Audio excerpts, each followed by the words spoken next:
Hello, everybody. Welcome back to the Consummate Athlete Podcast. I'm Molly Herford, and I spend most of my time writing, talking, or adventuring in the great outdoors.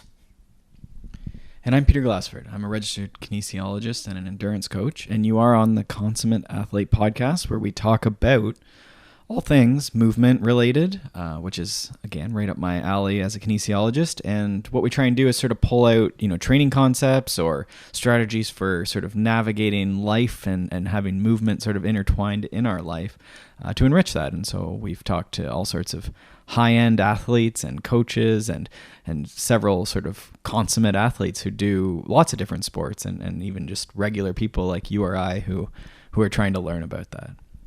I wouldn't count you as a regular person, dear. No. I'll take that as a compliment. Yeah. So, what have we been up to this week? This is like the first time in a really long time where we've actually been in one place, not at a camp, for the entirety of the week. Yeah, it's been good. It's been back. I talk a lot about consistency and frequency as sort of, I guess, quickly becoming, if it wasn't already, sort of my thing that I talk about. And so it's been nice to sort of take that and sort of just, consistent sleep, consistent, food at home cooked, consistent routine, consistent training, within sort of Ontario's spring. So we had snow and sub-zero, like a couple really cold days. So I've been riding inside. We've done some runs. We debated going to the pool. We did not go to the pool, but we went walking. Been doing lots of core and stuff at home. We haven't actually made it to the gym, but sort of our daily core routine's been in there. So yeah, we've been sort of routinized. I made it to the gym yesterday because I helped teach you've been yogaing? Yeah, I taught a couple yoga classes yesterday for the young women at Active Life in Collingwood, which was pretty fun. But I actually had a bit of an epiphany yesterday. I filled out my normal training log, and my coach, David Roche, who was on the podcast last month, commented back on it, just like, wow, I'm so impressed with how these last couple weeks have gone for you. You've come so far. And it was just like, oh, right. That's because I've actually been home sleeping like a normal person, not having any full travel days, and actually being able to do the training that he has wanted me to be doing for the last several months. So it was definitely a little bit of a kick in the butt where it's like, oh, wow, I've gotten to be in all these cool, warm places and, have all of these great experiences over the last few months. But it turns out being just home, even with imperfect weather conditions and stuff, has been better for my training than being in some of the better climates. Well, and for you too, looking back, I guess, even you could listen to episodes from January and February, maybe even before too, I'm not sure, where you were struggling with your knee hurting and back and forth with training, and then eventually you sort of committed to, taking it slow and doing some run walks, and you put in like a solid probably month and a half of those run walks, I would think. Was it that much? Yeah, probably. And a bit of cross training, which conveniently... a lot of cross training. fit into your life, and luckily you could ride. But just sort of that, at the time it would have seemed like you were never going to get better, right? And then 4 months later, 3 months later, you still feel it sometimes, and it's there a little bit, but you did get over it, but it took sort of that going back to zero in some ways, at least in your head, right? Yeah, and I'm not going to say I'm over it. Like, I sincerely believe the annoying thing with runner's knee and like knee issues is it's very hard to ever completely get them to go away when you're still running, like without taking like months and months and months completely off. Well, I think with any of that pain, right, it's very hard because it's so multifactorial. Like, you're going to also have just hesitancies around that, and it'll take a while, right? But 3 months out, you're in a much different state. Definitely. And again, if you continue to progress gradually and consistently over time. Yes, those have always been my watchwords. Yeah, and it's tough, right? Because sometimes we want to be healed and all the way out, right? But sometimes that's not possible, and it's good to accept that on some level, that great improvements, like you went from not being able to do anything, right? So would you have taken 90% improvement, right? And is that you're still very highly functional. Yeah, definitely. I mean, honestly, I credit the last couple weeks as just like not having been in a car or on a plane, just like crammed in that seat for hours and hours. And I feel like despite having all these great opportunities to train the last few months, I've also had a lot of travel days, and I think every travel day set me back exponentially. So I think even like, yeah, even 2 weeks of not having to be driving around and stuff has done a lot of good, and just consistent sleep and stuff has been really huge. Yeah, it's definitely. So yeah, it's just kind of a good testament, I guess, to what like, oh, this is what like a good routine can do for you. And I, before having any kind of injury, I never really would have put much stock in a good routine or the ability to be super routine with stuff. Yeah, I think that's interesting. And I think, today we have Matt Fitzgerald. Yeah, for the fourth time, I think. He's leading maybe the charge on recurring guests. This is a different book for him though, right? Because it's what would this be? Memoir. So a nonfiction. Yes. But all his books are nonfiction. Yes. So, but previously like very sciencey or like very training oriented, right? Like Run Faster is one that he co-authored that I really always come back to, but like how to, brain training for runners is him. How bad do you want it? Like very like sciencey books and really good books that read well. Yeah, Racing Weight and the Endurance Diet are two of my absolute favorite books on nutrition. Iron War is one of my all-time favorite books, period, about sort of the battles between Mark Allen and Dave Scott. Yeah, and it's a great narrative. Right? Oh, like that one is amazing. To me, it almost reads like a fictional book. Because the stories and the characters are so rich, right? So this book, though, is a memoir. So he's the character.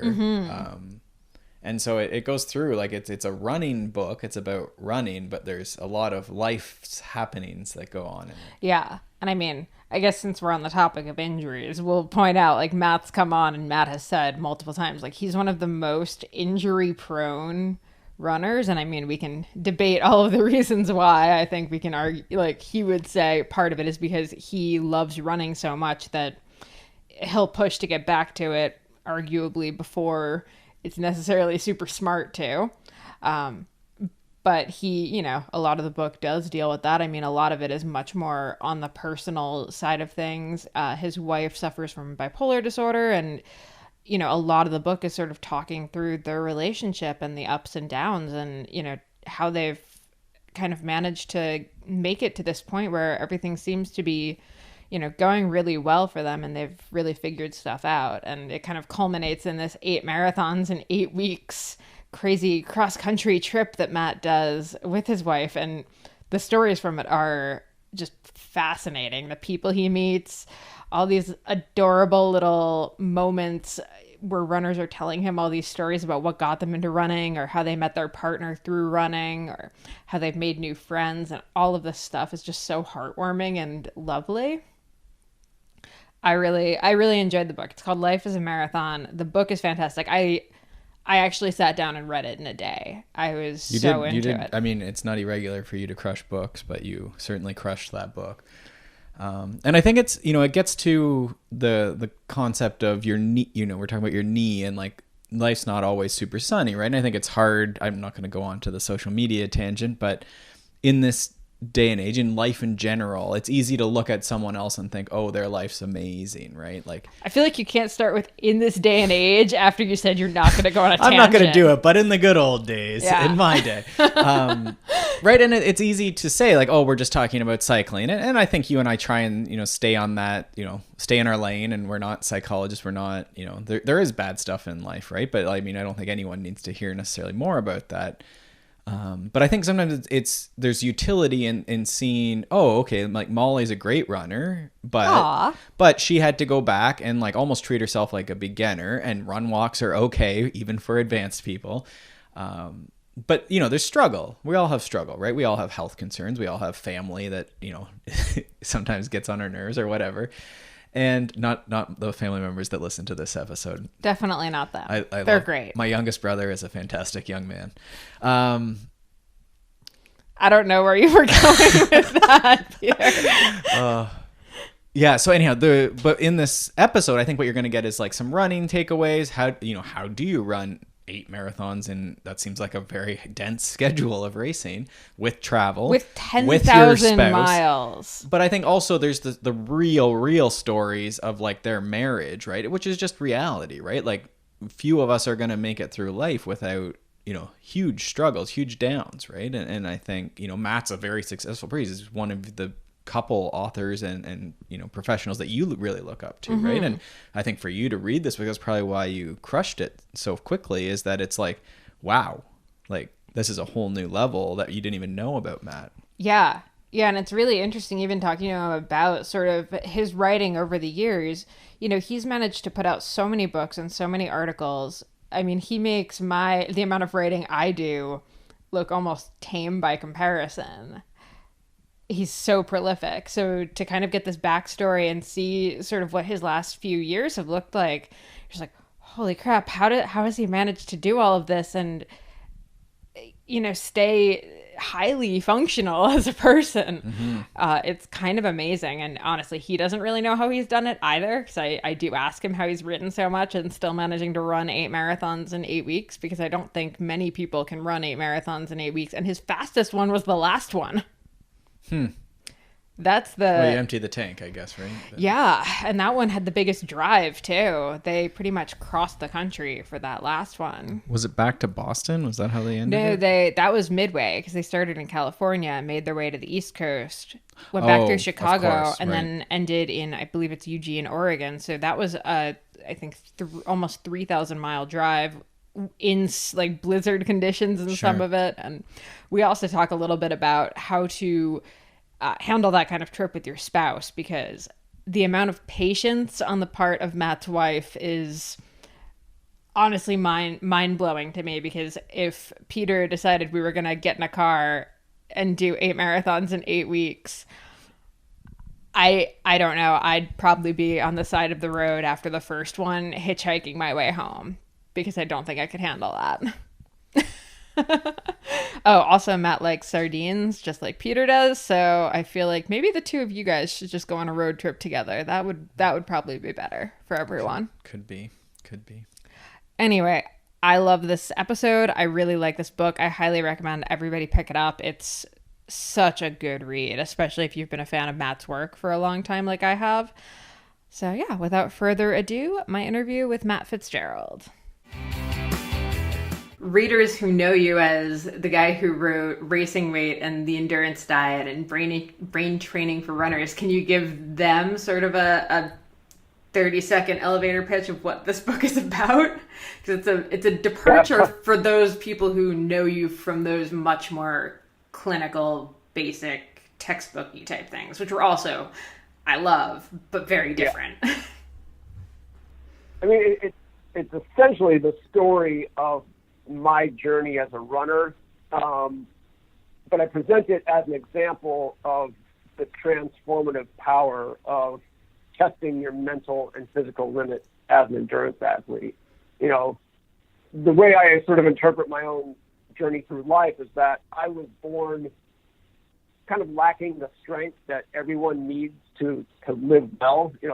Life, the title's Life is a Marathon, and the idea behind that cliche is that life is long and hard. Life is, there are no easy lives. Like if your life is easy today, it won't be tomorrow, guaranteed. And we all face different struggles, but we all face struggles. And I just feel, one thing that my journey has taught me is that you need to be strong to live a good life. It's as simple as that. To be a happy person, you have to be. You can't count on things just always going your way. They won't. And I discovered as a high school runner growing up in New Hampshire that I was not mentally strong. So that sort of, I had this intense aversion to the pain of racing.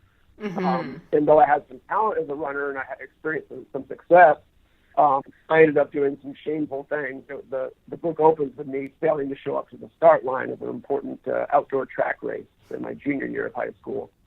Oh my God, I loved that anecdote, by the way. I was just picturing it so beautifully. Should I? Yeah, Shouldn't well, I? I'm gonna leave. I'm memory. gonna come. Like,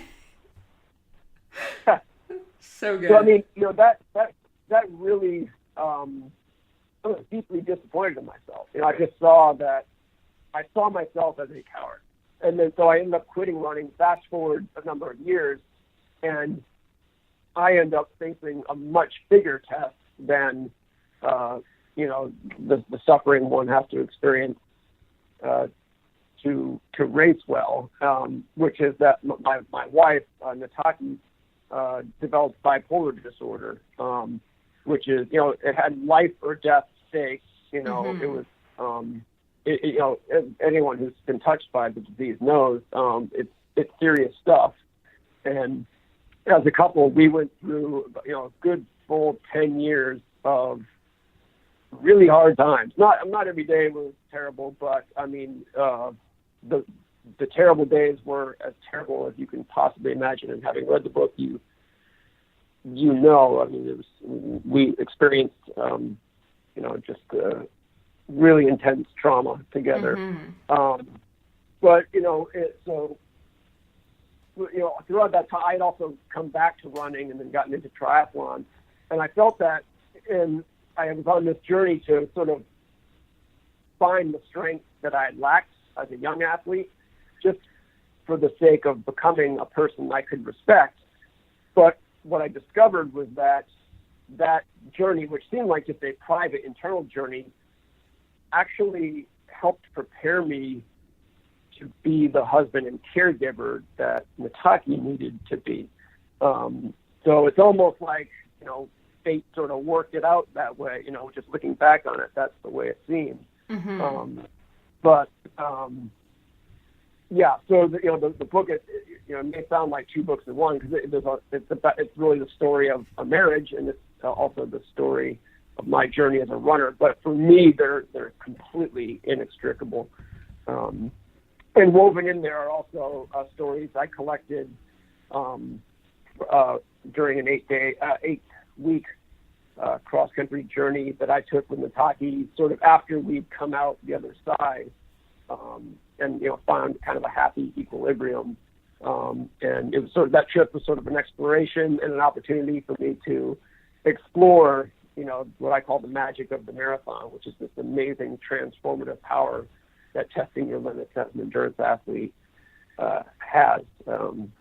All of that is packed into the book. That was in 30 seconds, I know. I mean, it's a pretty long book, so it's understandable that it took more than 30 seconds. So when you guys... I didn't work on the 30-second version. Yeah, you're going to have to work on that elevator pitch. I don't know. So when you started out on the 8 marathon cross-country trip, did you know that this was the book you were going to write? I did. Yeah. As I've been telling people in other interviews, since the day I met Nataki on a blind date in 1997, she's sort of been my muse. Like something about her and our relationship inspires me to write. So a lot of the stuff that's in the book, I was documenting in real time almost. Like that, the scene where Nataki, the really, I think, poignant scene where Nataki meets my dying grandmother on the first time I took her back to New Hampshire. I wrote about that the next day. So I'd always sort of wanted to tell our story, but when Nataki was diagnosed, our story just became something else entirely. Yeah. At first, I looked at it as like the ultimate opposite attract kind of story, but then just the proverbial shit hit the fan, and I wasn't going to share any of that stuff publicly until we kind of had a happy ending. And then, when we came out the other side of it, ideas just come to you in the most mysterious ways. But the last thing I expected was to tell our story sort of as a running book.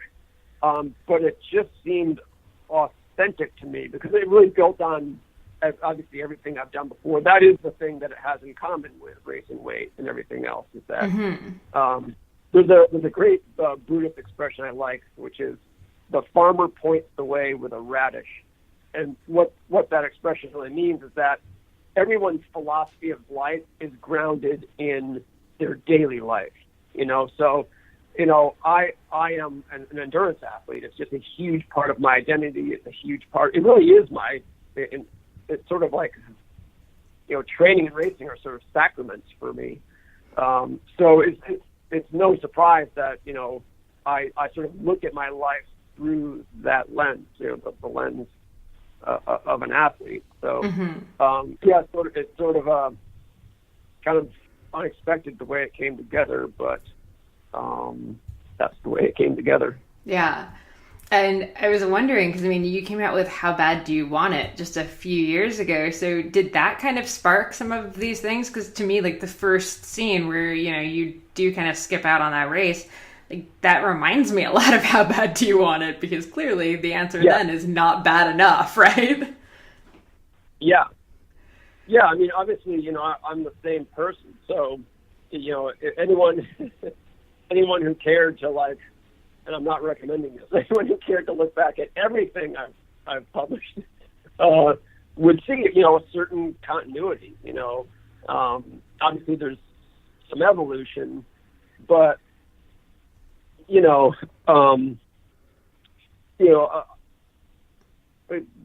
psychologists refer to it as narrativizing. Where you see your own life as a story, and there's also mythologizing can get mixed up in there, where you make sense of your life by just not looking at it as an arbitrary sequence of events, but as a coherent story. And as a writer, I do a lot of that. And again, because I spend a huge part of every day running and chasing my limits as an athlete, that is my story. I can't really tell my story without without that endurance theme. Yeah, I was actually really surprised, honestly, reading it, because it never occurred to me that you hadn't been an athlete for years before you got into writing for Multisport and then Triathlete, and writing all of these books. So to read that it wasn't until after you were already writing for Triathlete that you were jumping into a triathlon, I was completely surprised by that. Yeah, I did, I was between, I quit running cold turkey when I was just shortly before, right around the time I turned 18, or just a few weeks before I turned 18. And I didn't really get back into it in a serious way for 10 years, 11 years. But during that whole time, I exercised a lot, but it was almost all weightlifting. I don't really kind of go into that too much in the book, but I was always a very physical person. I could lift small cars during those years, but I couldn't find a flight of steps without getting winded. So it's not like I completely let myself go, but I had a beer belly.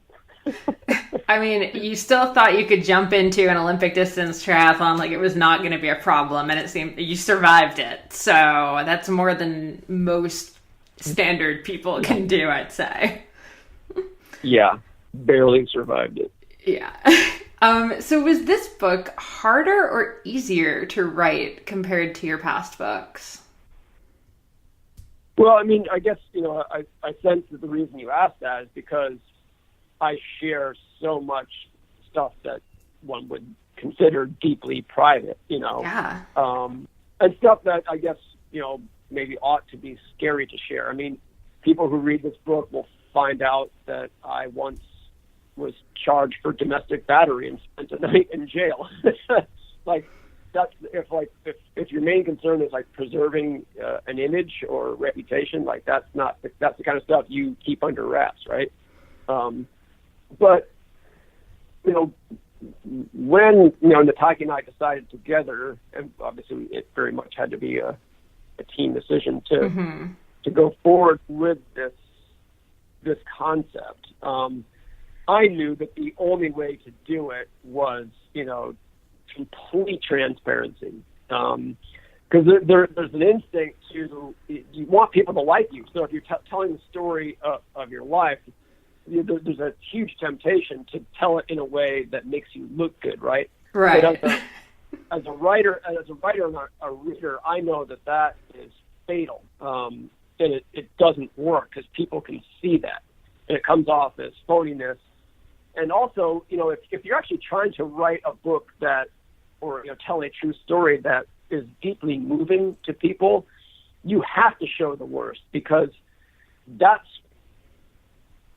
what actually earns people's respect. It's a little counterintuitive when it's your skeletons that you're yanking out of the closet and putting in front of people, but that is how it works. When they see you just share it all, reveal yourself warts and all, and then people have to see some kind of transformation or progress as well.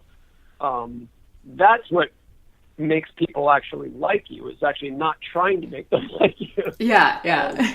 So I do want people to like me, but that's, so in that sense, it wasn't really hard, because once that decision was made, just to be completely open, it was so liberating, because I had, the guard was down. The analogy I give is like when you're like standing on a cliff and you're going to jump into water, 30 feet below or whatever, and you're afraid to do it. Once you just let go, what seemed hard just becomes so easy, right? And literally is, the secret is just letting go. And that's what I had to do as a writer, and kind of as a human being, in order to write this book, was let go. And when I let go, I let go. So then it became easy, and it actually felt really good. The temptation to hold back just disappeared, and from then on it was easy, except that it was hard work. Yeah. I mean, I was thinking about it honestly, even for myself, like in the context of writing, a nonfiction book like Fuel Your Ride versus like this fictional series I have coming out. In my head, I was like, oh, fiction will be a lot easier. I have all the source material in my brain, like how you'd have the source material for how your life has gone for the last however many years in your head, versus having to do all of the interviews and all of the research and all of the stuff that goes into writing something like The Endurance Diet, or in my case, Fuel Your Ride. But it turns out, to me anyway, the fiction where I had to kind of provide all of the source material instead of being able to be like, I'm just going to transcribe this interview today and get that done, was a lot harder. So that's part of how I was thinking about it.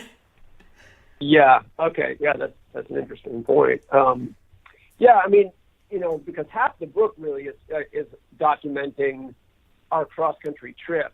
So for that, I kept a blog as we went through the journey, so just people could share it with us, in real time.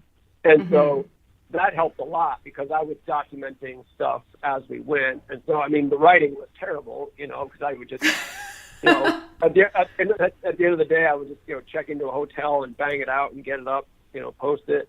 But at least I had the facts, you know what I mean? So, it was hard work to make those facts worth reading, but it was good, because I mean, you can imagine that those 50 days we were on the road were just super intense. I mean, not only did I run 8 marathons, but we're covering 10,000 miles, and I'm just going nonstop, trying to meet as many runners as possible and collect their, really amazing stories that they had to share, and also, doing fun stuff with Nataki, and it was an absolute whirlwind, but the best 50 days of my life. Yeah, I mean, so on that note, I'm going to deviate from talking about a book, and I want to talk about this trip and what tips you have for another couple who'd be contemplating probably not that many weeks on the road, but there are plenty of people that do pretty lengthy trips like that to do similar things. What did you learn? What were good ideas? What were bad ideas? Yeah, I mean, I guess one, if I were going to give advice to a couple, one thing that helped us was that Nataki and I had a clear understanding about what our priorities were for the trip. And, unfortunately, this is just how it is all too often in our marriage, is that I set an agenda, and then, my priorities tend to dominate. But, it's not a marriage at all if Nataki's priorities don't get any air. Mm-hmm. So before we left for the trip, I said, this trip is for mainly, it's something we'd always wanted to do. But, the way we chose to do it was I was going to be running a bunch of marathons and writing about it. So, those things, those were musts. But at the same time, we also wanted to just have an amazing experience together and also do some stuff simply because Nataki wanted to do them, or because it was fun for us to do, and had nothing whatsoever to do with running or writing a book. So that helped a lot. Even though my agenda did dominate, we both knew and accepted that before we went. I think where couples will get into trouble is where both parties are sort of secretly hoping their agenda will dominate. Yes. So I mean, that's a version of the old saw that it's all about communication. But it did help a lot because looking back, I'm like, geez, what did Nataki get out of that? But she had a good time and she didn't complain because she really did understand, and was buying into the trip for what it was. Mm-hmm.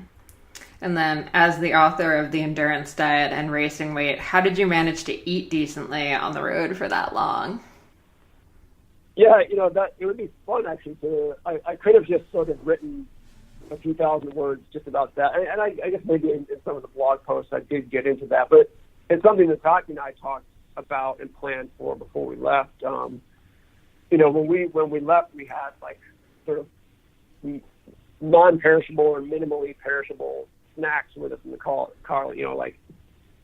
healthy stuff, nuts and dried fruit, and I think we had tin sardines. Didn't we have tin sardines? Yeah, she's not. Yep, Peter's obsessed with them. He has them in the car all the time. I usually try to throw them out of the car. It's a bit of a never-ending battle.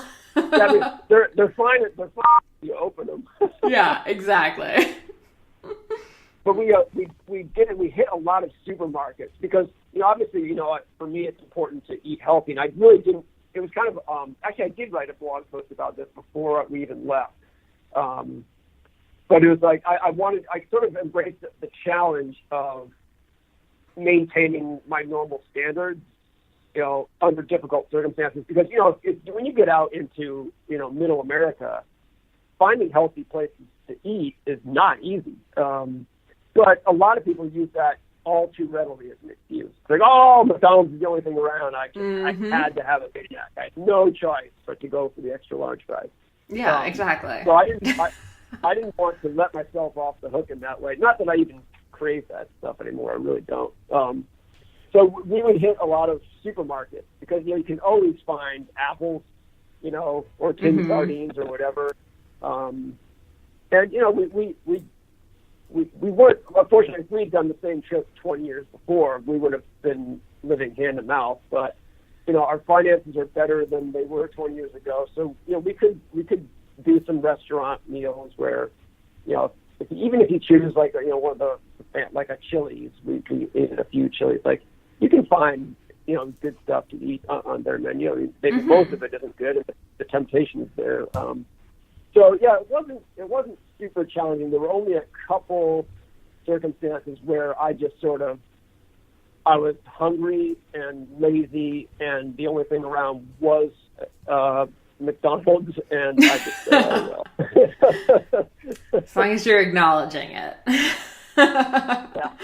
And also, I mean, I ran 8 marathons, and I always wanted to eat whatever after a marathon. So, that sort of, I got my fix off of there's, one such meal is actually described in the book, and it was some kind of sloppy burger. So, I had like 8 of those meals, and that was pretty much enough for the most part.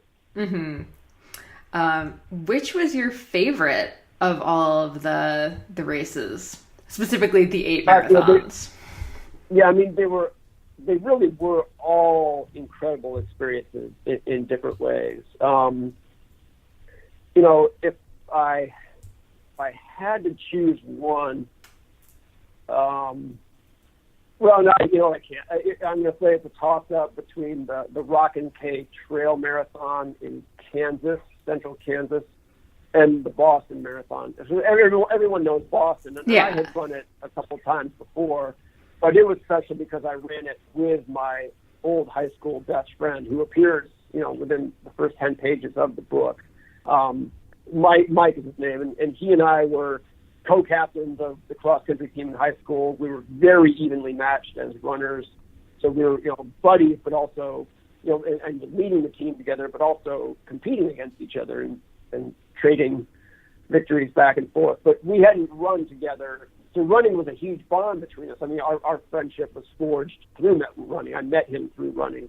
But then, life goes on, and we don't see as much of each other anymore. And we hadn't, did the math, we hadn't run together for 16 years before the Boston Marathon. He was trying to break 3 hours. He had sort of gotten away from running. He was always into sports, but he got totally away from running. And actually, just my exploit helped inspire him to just try a middle-aged comeback. And, of course, talent doesn't disappear. Mike was a 4:24 miler in high school, so even though he was 46 or whatever at the time, he still had wheels.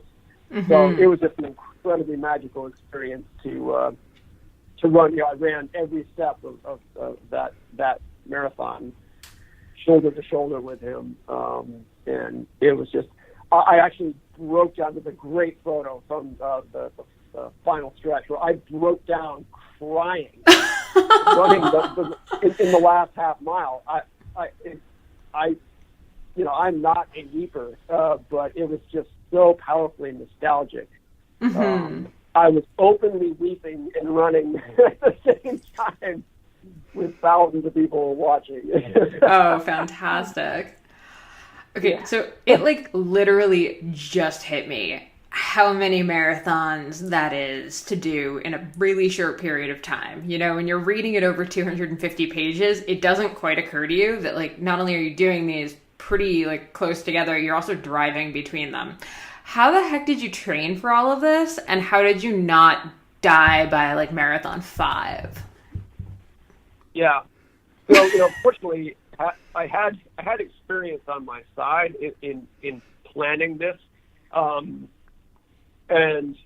though I'm sure from our prior interactions, I am a very injury-prone runner. I'm always breaking down. I'm not Dean Karnazes, I'm not the guy to go run 8 marathons in 8 weeks.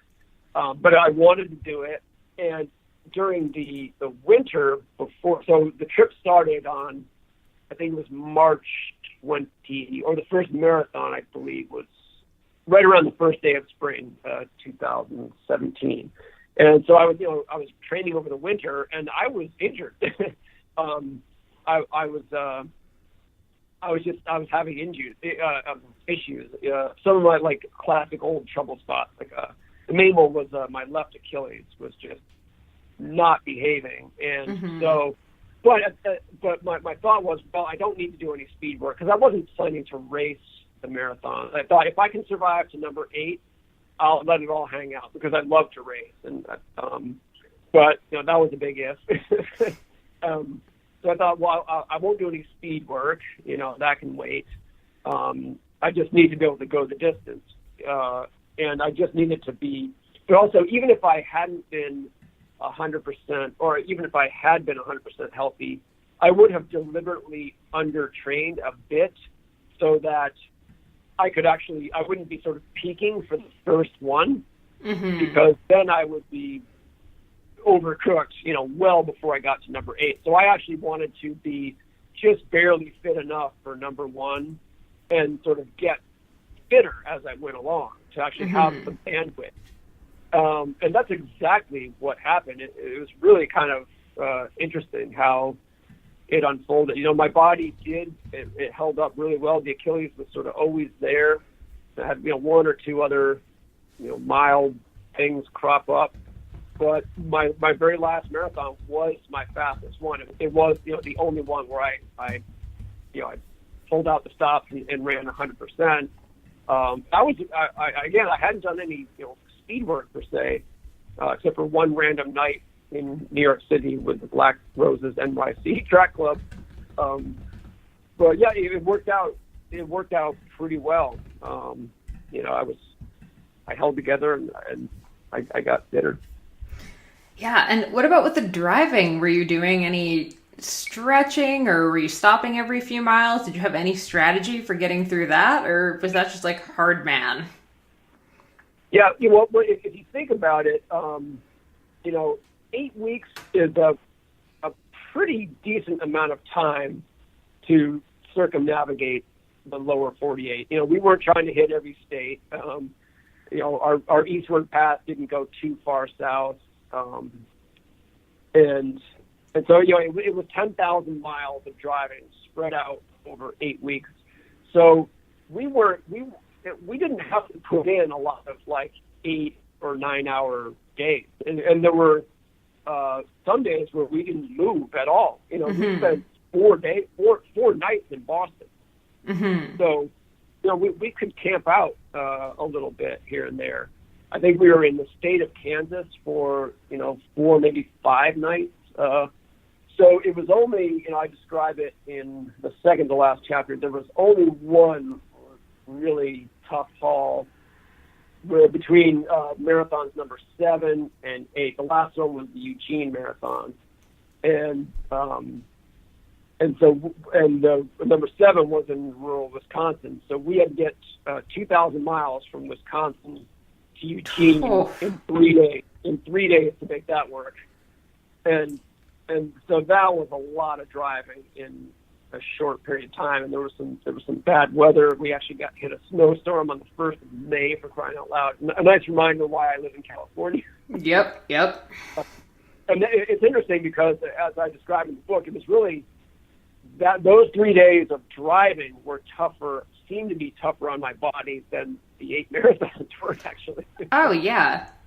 Well, we've done the cross-country drive out to California most years for the last few, and you kind of always debate with yourself whether it's worth taking a week to drive out and taking your time and stopping and doing some training, or just trying to do the haul in 3 days. The problem with the haul in 3 days is you get there and you need 3 days to recover from the drive. Yeah. Versus taking 6 to get out there and be in good shape. So it actually ends up being about equal, all things considered. But, right. Yep. Yeah, it's brutal. Okay, so the other thing I thought was really funny throughout the book is it seems like you've done a lot of races that had poorly marked courses. How is it that you were in so many races where there were these problems? Yeah. Well, that was part of the planning. Is I knew I was going to do Boston, so I knew sort of where and when I had to be. That was my only. Well, that and actually the Destin Marathon is my hometown marathon, and so that ended up being number 1. And the timing was good because obviously spring comes to California earlier, so I could start right at the beginning of spring here, and then head east on a southerly route because obviously spring comes earlier in the south, hit the marathons that were available going eastward, below the Mason-Dixon, and then, scoot north to Boston and then head back west in the northerly route. So I had sort of a couple points, and I had some parameters for the trip. But then I had to get down to brass tacks and find the other 6 events to do. And they needed to be spaced out. I wanted some variety. I didn't want them all to be big or small or what have you. So I ended up with kind of a motley collection. How did you pick them? Did you just pull up like active.com and just start searching marathons, or what was your strategy? I used the marathonguide.com. Okay. Really, that's my favorite resource for marathons. So I just, it wasn't easy, to come up with a good list, but it was a good list. I mean, once I actually done them all, I had no regrets. But yeah, I'm actually, it ended up that most of them were pretty small, and there were only two where I actually got lost or off course. And one, it was that trail marathon in Kansas, and that's just how it goes, Yeah. I basically knew what I was getting into there, and I just showed up and ran. So it's not like I made any effort to minimize the chances of. Yeah. But in that race, I when I say I got lost, or I mean, I went off course. I was way off course. I ran over 30 miles in order to cover 26.2 officially, and the other one was, wasn't my fault. I was just misdirected by a police officer, and that one only added a little less than a mile, and I won that race. So be it. It all worked out. It worked out, yeah. And throughout the book, you kind of kept coming back to this thing that you talked about in the beginning, which is the person I want to be. So by the end of the book, it seems like you've gotten closer, but I mean, do you think we can ever get to this elusive person that you want to be? Is there an end point? Donald Trump is the man he wants to be. That's true, yeah. Okay, so if you're a sociopath. Yeah, but I mean, not to get all political or anything, but I mean, my point is that if you have no standards, I'm serious. If you have no standards, if you just assume that everything you do is good because you did it, you are the person you want to be. But to your point, if you do have high standards for yourself, and I think that everyone should, then no, you don't. In fact,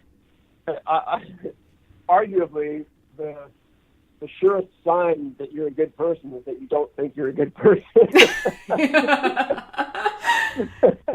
I like it. But I mean, that is sort of my philosophy. Is I like to be hard on myself. I like to hold myself to a high standard. It feels appropriate to me, and it doesn't make me miserable to fall short of the mark unless I fall way short of the mark, you know what I mean? Or I get caught in a cycle of falling short in the same way over and over. Then I'll get angry at myself, and it makes me unhappy. But by and large, it's not that different from striving as an athlete. Like, I talk about in the book how, basically I was never satisfied by any race performance I'd ever done. But that didn't really make me a miserable athlete. It didn't make me think I should quit or regret the whole journey. None of that. It was still fulfilling and worthwhile to be an athlete, even though I felt like I never realized my potential. And I think it's similar in your character development. It's a journey you probably shouldn't ever feel that you've ever completed. Yeah, I think there's some cliche that to the effect of like, the worst thing, the worst thing is to not get the goal that you wanted, and the even worse thing is to get it. Because, like, what do I do now? Right. Yep. That's why I'm glad I've never, won a world championship or anything like that. Totally happy about it. Really enjoy that. So reading this book also put into a really short perspective how much you've managed to write over the last 10, 15, 20 years, given all that you've done, as far as your racing. And then if I think about all the articles you've added in on top of the huge list of books you have, and I mean, all of the personal life stuff that you talk about in the book. How the hell do you manage all of this? Yeah, I really don't know. And to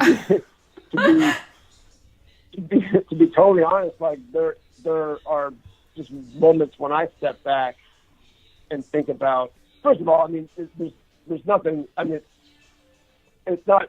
I don't take pride in having written a lot of stuff. I take pride when I feel like I've written something good, and for sure, not everything I've written was good. So, but it is absolutely undeniably true that I have over the years written a tremendous amount of stuff, and honestly, I look at it from the same perspective as you, like someone who, even though I lived it myself, I have no freaking idea.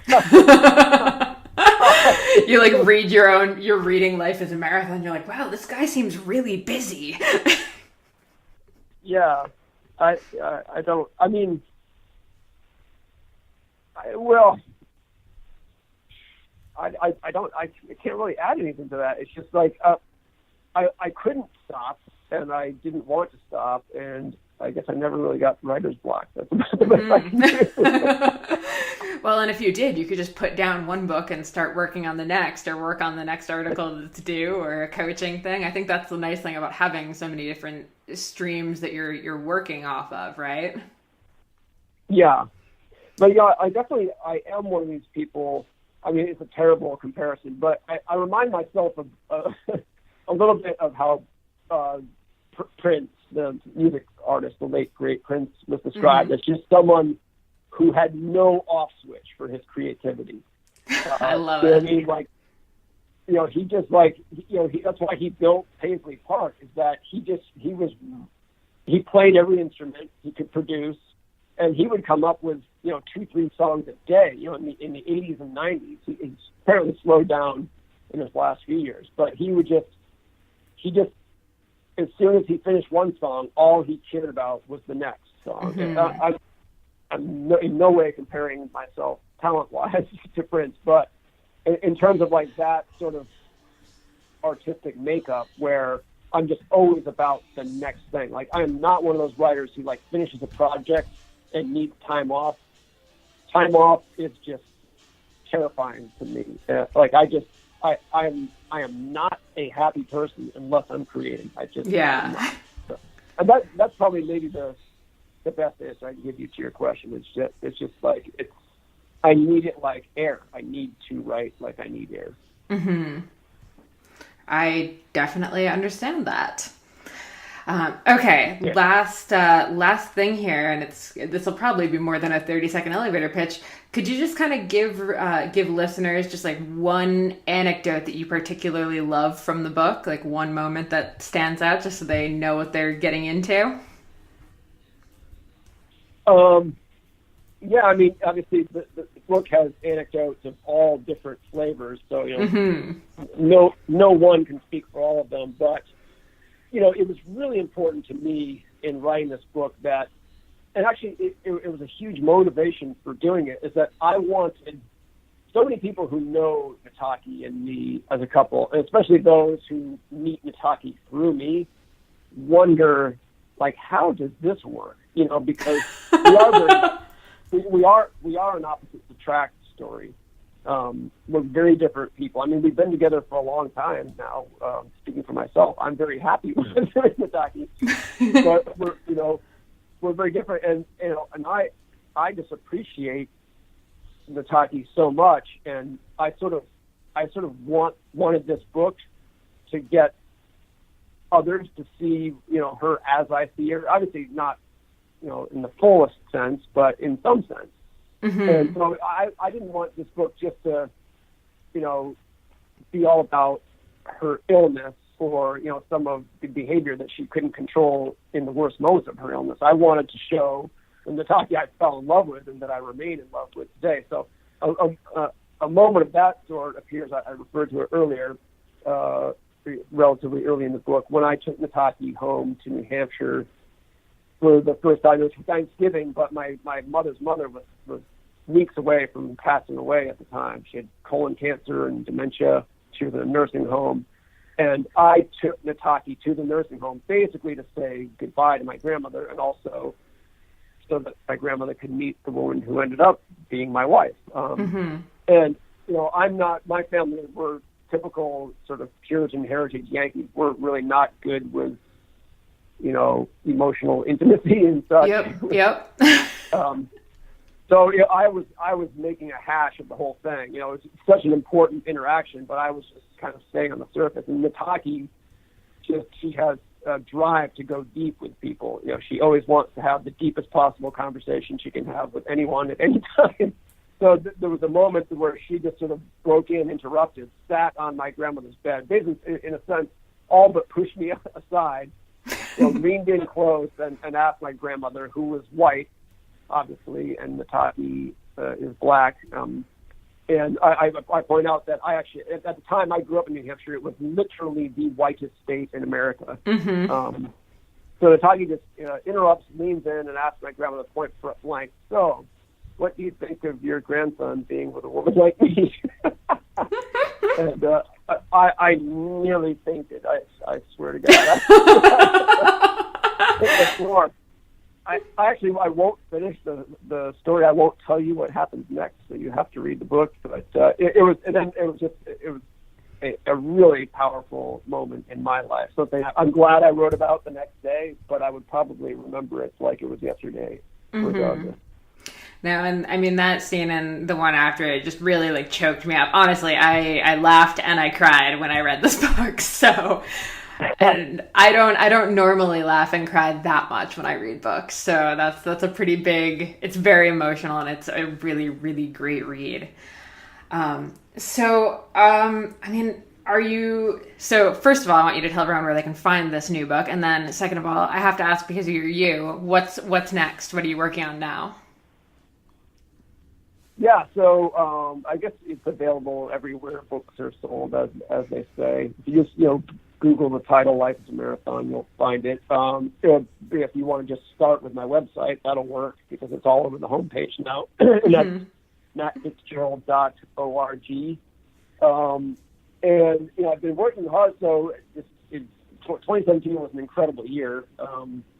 So weeks after Nataki and I got home from the cross country trip, we picked up stakes again and relocated to Flagstaff, Arizona for the summer, where I spent 13 weeks training with the Hoka NAZ Elite professional running team as a kind of experiment and also something to write about. I'm having the darndest time getting a publisher for that book. The working title is The Running Bum.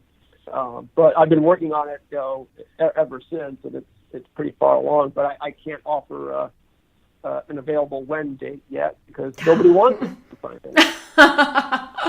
Well, if you need a pre-reader, you know I'm just waiting for the next book now. So putting it out there. All right. Awesome. Well, thank you so much, Matt. As usual, it's super fun chatting with you. And yeah, everyone should definitely read this book. I loved it. Thanks so much. Thanks so much for tuning into the Consummate Athlete podcast. You can check out my stuff over at theoutdooredit.com or by following me on Instagram and Twitter at Molly J. Herford. And you can check out Peter's coaching, training plans, blogs, all that fun stuff over at smartathlete.ca or by following him on Twitter and Instagram at Peter Glassford. And if you want to support this show and other awesome podcasts, please check out wideanglepodium.com for show info, other podcasts, bonus content, and to become a donating member so you can get all of that rad behind the scenes content and help keep shows like this on the air. And lastly, if you're enjoying this podcast and all the information that we're bringing to you every single week, do us a solid and pop into iTunes to leave us a rating and review. It takes you about 2 seconds. You can do it on your computer, you can do it on your phone, and it really helps us out. Thanks so much, and we will see you next week.